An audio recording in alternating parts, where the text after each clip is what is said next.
ভাই তাহলে তার আগের বাচ্চা আগের বাচ্চা তো সেটা নষ্ট করছে, ওকে ফার্স্ট নষ্ট করছে, সেটা হচ্ছে আপনার 2 মাসের বেলায় নষ্ট হয়েছে। অন্তর ওনার হাজবেন্ড ছিল, অন্তর ভাই, তো ওনার বাচ্চা নষ্ট করছে 2 মাসের বেলায়।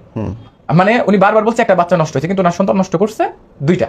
তো যে জায়গায় শর্মিলার প্রথম হাজবেন্ডের সাথে 1 মাসই সংসার করছে, ওই জায়গায় 2 মাসের মাথায় শর্মিলার প্রথম সংসারের বাচ্চা কিভাবে নষ্ট হয় আপনারাই বলেন। প্রথম সংসারে নাকি শর্মিলার বাচ্চা নষ্ট হয়েছে, উনি যে বিষয়টা বললেন, তো এই বিষয়টা কিন্তু উনি মিথ্যা কথা বলছেন।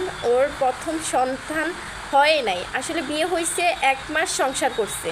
মানে ও যেরকম বলো না 14 দিনের মাথায় আমার সংসারটা ভেঙে গেছে, তো আমি ধরলাম 1 মাসই। তো 1 মাসের মাথায় যদি সংসারটা ভাঙে, শেষের জায়গায় আরেকটা বাচ্চা কোত্থেকে আসবে?